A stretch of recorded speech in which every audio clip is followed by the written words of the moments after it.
Bien-aimés dans le Seigneur, peuple de Dieu et vous qui peuplez la terre.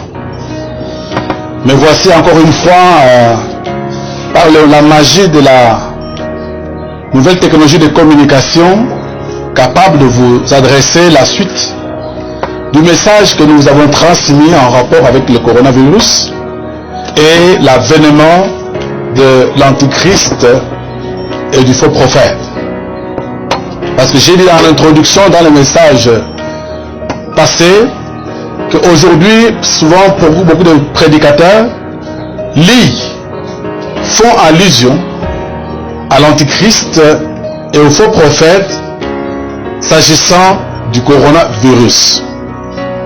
Et j'ai même une image reçue sur les réseaux sociaux où un bien-aimé fait des calculs. Corona 666, virus 6. Et il fait 666, il fait une jonction comme ça. Et nous montre que le coronavirus, en fait, c'est le faux prophète dont parle la Bible. Et nous avons dans notre première partie montré qu'il est vrai que la Bible parle de l'Antéchrist et que l'Antéchrist est un imposteur est un menteur, un usurpateur, quelqu'un qui prend la place de un individu, une personne. Alors que le coronavirus n'est, comme le texte lui-même nous dit, un virus qui a la forme d'une couronne. Un virus par rapport aux autres virus qui existent, Ebola et compagnie, et qui a la forme d'une couronne, donc coronavirus. Donc, ça n'a rien d'une personne pour qu'on puisse l'assimiler au faux prophète. Mais dans cette deuxième partie, après avoir montré comment quand il va se manifester, nous voulons voir comment se manifeste l'Antichrist, tel que nous avons vu dans les textes précédents. Alors, je sais que le prophète Daniel, dans ses dispositions, a parlé à allusion à cet Antéchrist comme celui qui va s'asseoir dans le temple, le lieu se proclamer lui-même étant Dieu. Donc vous comprenez que l'Ancien Testament a parlé de ces personnages, l'Antéchrist, mais dans le Nouveau Testament, on nous parle de quelle manière il va pouvoir se manifester. C'est pourquoi, en lisant la Bible, particulièrement le livre d'Apocalypse, chapitre 13, nous allons voir là-bas comment on énonce la manifestation de l'Antichrist et de là aussi le faux prophète. Parce que l'Antichrist travaille avec le faux prophète, tous ayant reçu l'autorité et le pouvoir du dragon, c'est-à-dire le diable. Alors, s'agissant de l'Antéchrist, il est écrit dans Apocalypse 13, avec le verset 1er jusqu'au verset 10, c'est que suit. Puis j'ai vu monter de la mer une bête qui avait 7 têtes et 10 cornes. Sur ses cornes 10 diadèmes et sur ses têtes des noms de blasphème. La bête que j'ai vue ressemblait à un léopard. Ses pattes étaient comme celles d'un ours et sa gueule comme une gueule de lion. Le dragon lui donna sa puissance, son trône et une grande autorité. L'une de ses têtes était comme blessée à mort, mais sa blessure mortelle fut guérie. Remplie d'admiration, la terre entière suivit alors la bête. On adora le dragon parce qu'il avait donné l'autorité à la bête. On adora aussi la bête en disant: qui est semblable à la bête et qui peut combattre contre elle? Il lui fit donner une bouche qui proférait des paroles arrogantes et des blasphèmes, et elle reçut le pouvoir de faire la guerre pendant 42 mois. Elle ouvrit la bouche pour proférer des blasphèmes contre Dieu, pour insulter son nom et son tabernacle, ceux qui habitent dans le ciel. Il lui fut permis de faire la guerre aux saints et de les vaincre. Elle reçut l'autorité sur toute tribu, tout peuple, toute langue et toute nation. Et tous les habitants de la terre l'adoreront, tous ceux dont le nom n'a pas été écrit dans le livre de vie de l'agneau offert en sacrifice et dès la création du monde. Si quelqu'un a des oreilles qu'il écoute, si quelqu'un fait des prisonniers, il sera amené prisonnier. Si quelqu'un tue par l'épée, il doit être tué par l'épée. C'est ici que sont nécessaires la persévérance et la foi des saints. Bien-aimés dans le Seigneur, peuple de Dieu, et vous qui peuplez la terre. Ce passage illustre une personne. Ici, on appelle une bête. Et vous savez, dans le livre de Daniel, Nabuchodonosor, à un moment donné de sa vie, fut transformé en une bête.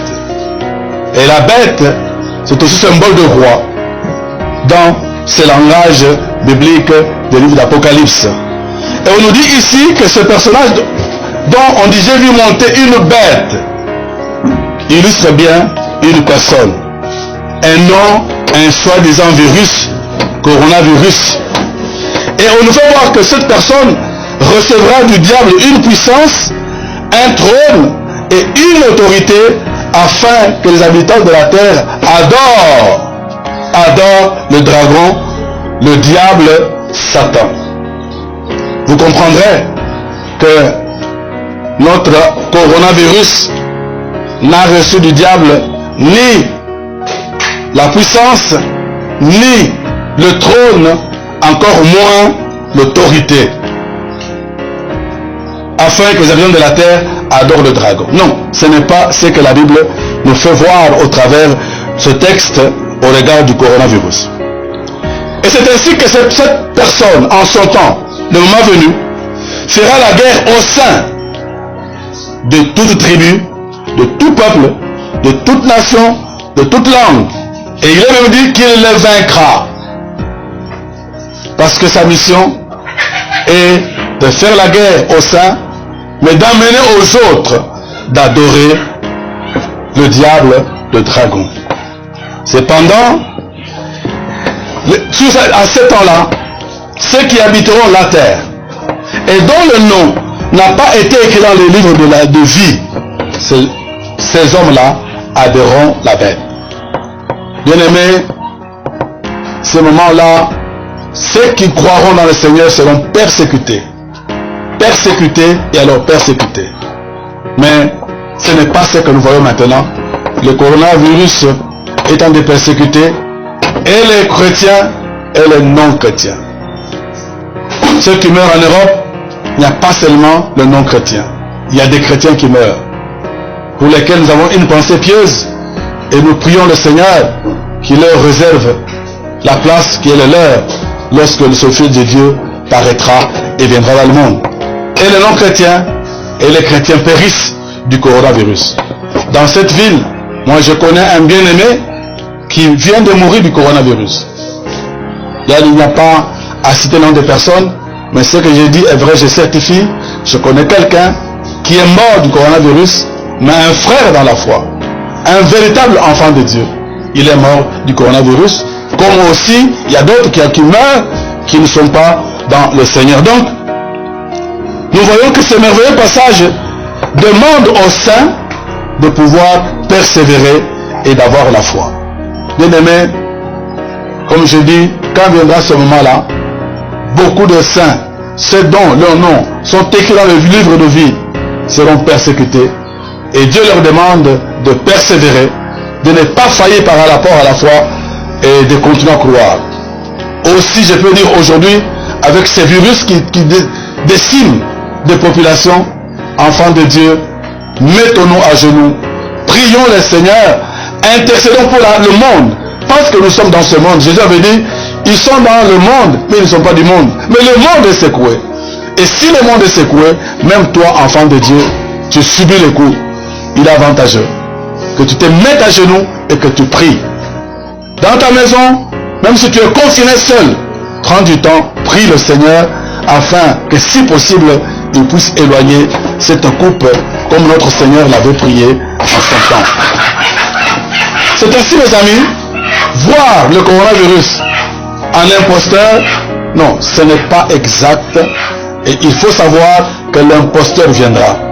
Et tout ce qui est dit dans cette portion des Écritures n'est pas encore arrivé, mais ça va venir bientôt, et que Dieu nous en préserve.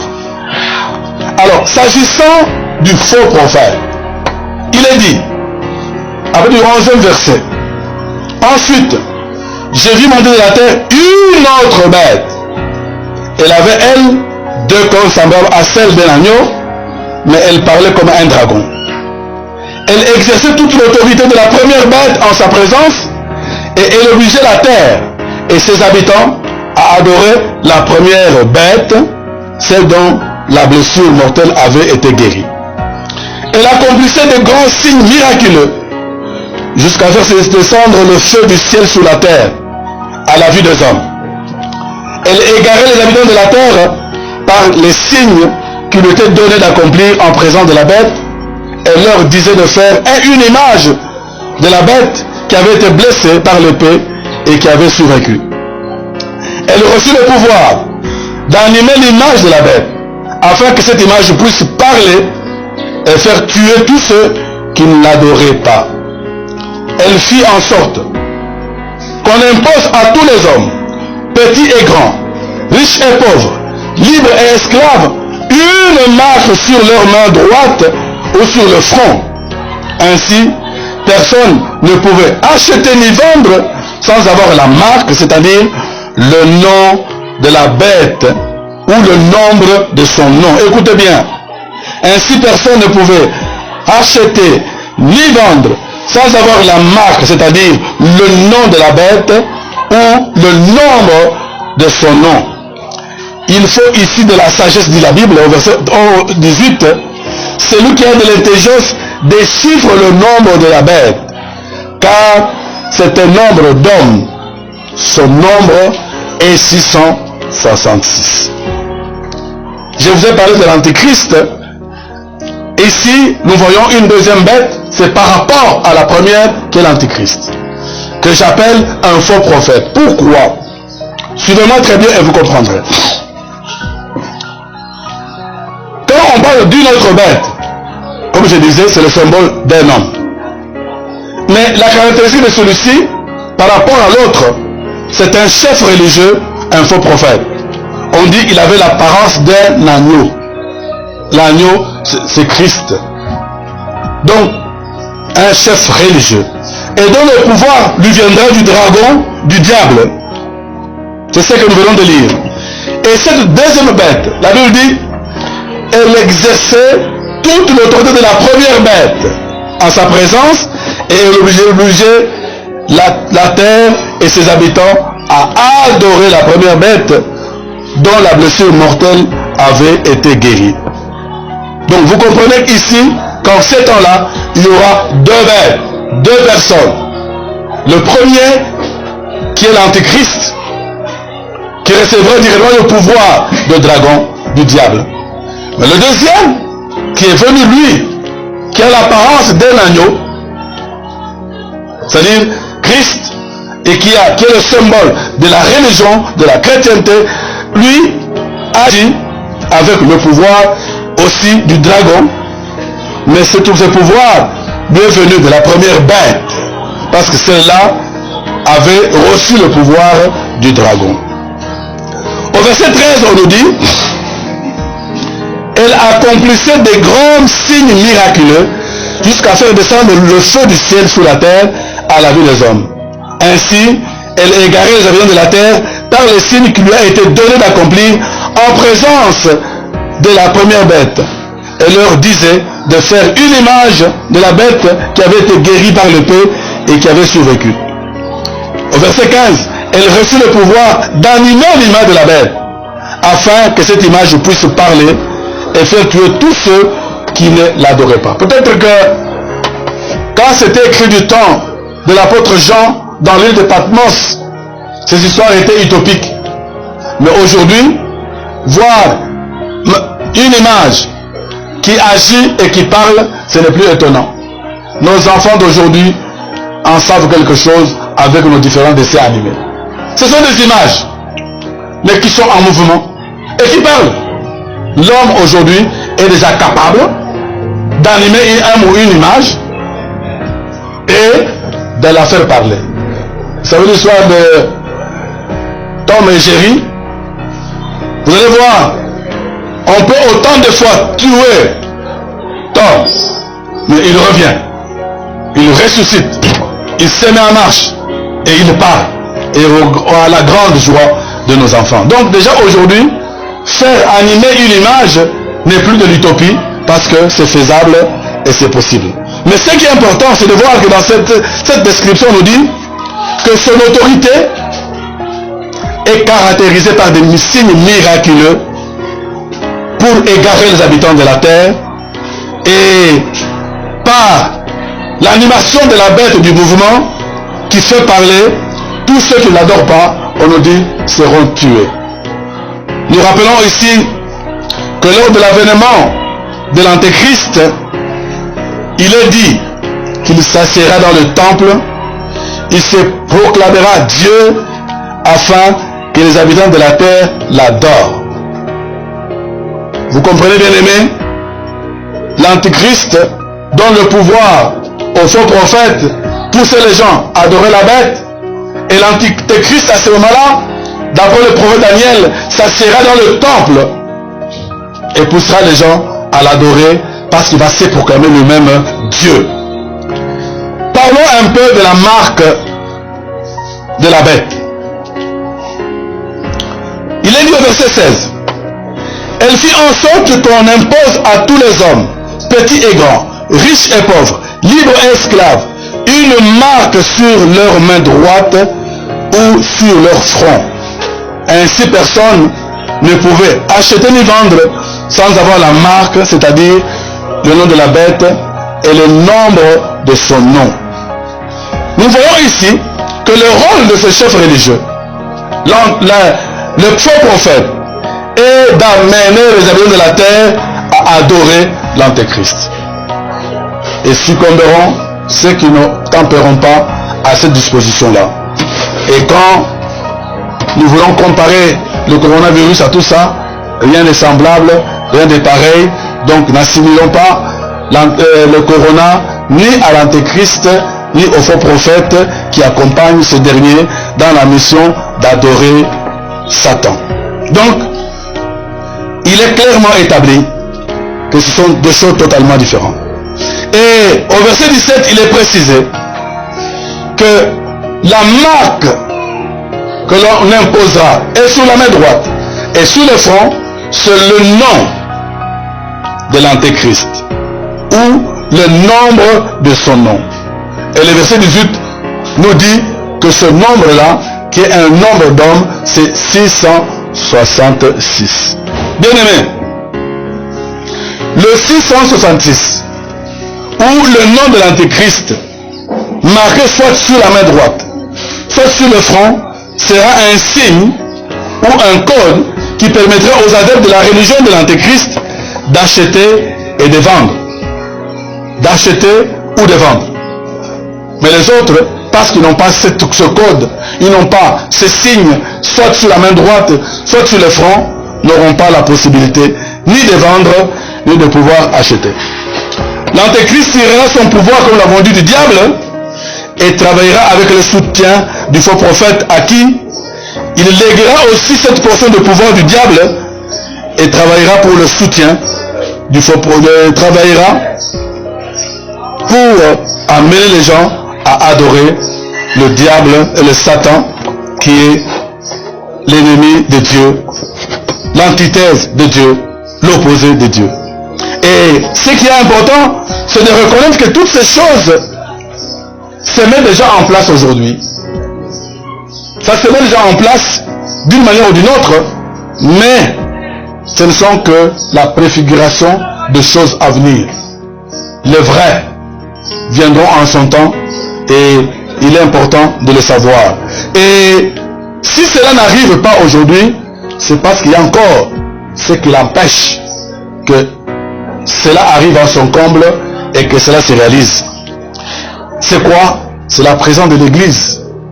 Tant que l'Église n'est pas encore enlevée, le temps de tribulation, des grandes tribulations ne viendront pas, mais c'est quand l'Église sera enlevée que viendront le temps de tribulation et de grandes tribulations, et qui permettra que l'apostasie arrive à terme, tel que la Bible est en train de le dire.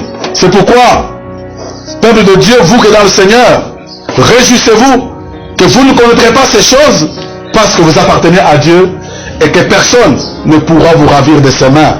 Celui qui nous garde est plus grand que tous. C'est notre Dieu, c'est notre Père. Il nous garde et il ne permettra pas que ces choses arrivent pendant que nous sommes encore sur la terre.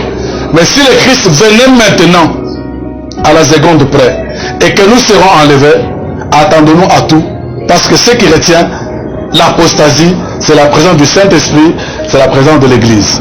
Et l'épître, deuxième épître de Paul aux Thessaloniciens, au chapitre 2, je vous lis simplement le texte, et vous à vous-même de relire ce texte et de comprendre la profondeur de ce message en rapport avec ces temps que nous vivons et qui empêchent l'apostasie de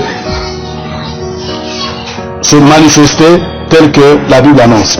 Je lis 2 Thessaloniciens chapitre 2 verset 1. En ce qui concerne le retour de notre Seigneur Jésus-Christ et notre rassemblement auprès de lui, nous vous le demandons, frères et sœurs, ne vous laissez pas facilement ébranler dans votre bon sens ou troubler par une révélation, par une parole ou par une lettre qui semblerait venir de nous comme si le jour du Seigneur était déjà là. Beaucoup peuvent avoir des révélations aujourd'hui. Beaucoup peuvent avoir des paroles ou des messages soit dites venus du Seigneur, mais que cela ne vous trouble pas, dit l'apôtre Paul. Que personne ne vous trompe d'aucune manière. En effet, il faut que l'apostasie arrive d'abord et que paraisse l'homme de péché, le fils de la perdition. L'adversaire qui s'élève contre tout ce qu'on appelle Dieu ou qu'on adore. Il va jusqu'à s'asseoir comme Dieu dans le temple de Dieu en se proclamant lui-même Dieu. Ne vous rappelez-vous pas que je vous disais cela lorsque j'étais encore chez vous? Et maintenant, vous savez ce qui le retient, afin qu'il n'apparaisse pas, il n'apparaisse que lorsque le moment sera venu pour lui. En effet, le mystère de l'iniquité agit déjà. Il faut seulement que celui qui le retient encore ait disparu. Alors paraîtra l'impie que le Seigneur Jésus détruira. Gloire au Seigneur, alléluia, par le souffle de sa bouche, et qu'il anéantira par la manifestation de son retour. Donc vous comprenez que lorsqu'il va se manifester, il se manifeste quand l'Église est enlevée. Il se manifeste dans les prophéties bibliques, c'est pendant la 7e semaine de Daniel. Et cette semaine, c'est une semaine de 7 ans. L'Église enlevée, il se manifeste. Et il est dit, cet impie se permettront de se proclamer lui-même Dieu, l'imposteur, l'antichrist, se proclamer lui-même Dieu. Et le Seigneur, quand il va venir, va le détruire par le souffle de sa bouche et l'anéantir par la manifestation de son retour. La venue de cet impie se fera par la puissance de Satan, avec toutes sortes de miracles, des signes et des prodiges. C'est ce que dit Apocalypse. Et avec toutes les séductions de l'injustice pour ceux qui périssent parce qu'ils n'ont pas accueilli l'amour de la vérité pour être sauvés. Bien aimé, c'est maintenant que Dieu vous aime. Dieu a tant aimé le monde. C'est maintenant qu'il nous témoigne l'amour. Crois en Jésus-Christ et tu seras sauvé et épargné de ces choses. Il est dit, c'est pourquoi Dieu leur envoie une puissance d'égarement pour qu'ils croient au mensonge, afin que tous ceux qui n'ont pas cru à la vérité, mais ont pris plaisir à l'injustice, soient condamnés. Oui, quand tu n'auras pas cru, Dieu t'envoie un esprit d'égarement.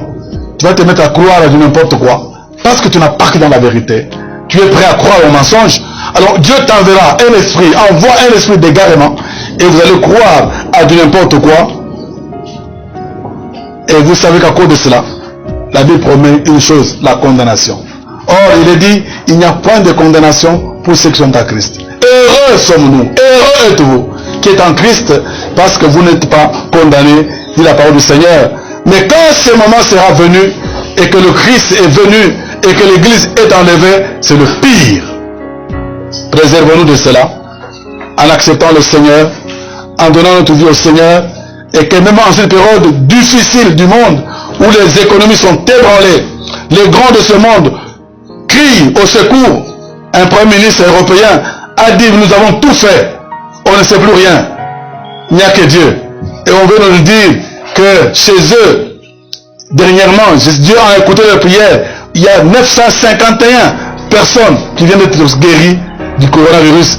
La Belgique vient de donner des statistiques, 200 quelques qui viennent d'être guéris du coronavirus. Donc Dieu écoute la prière de ceux qui crient vers lui en cette période. Et nous au Congo, nous croyons. Prions le Seigneur. Et ce coronavirus ne fera pas autant de dégâts comme il en a fait ailleurs. Parce que nous sommes un pays qui a été consacré à Dieu. Vous le savez, il n'y a pas plus tard qu'une année, ce pays a été consacré à Dieu. Nous avons demandé par Dieu en Dieu. Nous nous sommes humiliés. Nous avons cherché la face de Dieu. Nous continuons à le faire. Et Dieu ne permettra pas que ce coronavirus, qui n'est qu'un virus, puisse décimer notre peuple, qui nous préserve, qui nous protège, et que ce temps de confinement soit le cours le plus possible à la gloire de Dieu. Ainsi, nous le bénissons et nous rendons gloire et honneur, parce que cela nous revient d'éternité en éternité. À vous qui nous avez suivis attentivement, laisse que le Seigneur vous bénisse, mais une question demeure, est-ce que tu as donné ta vie à Jésus-Christ? C'est maintenant. L'enfer est plus grave que le coronavirus. Que le Seigneur vous bénisse.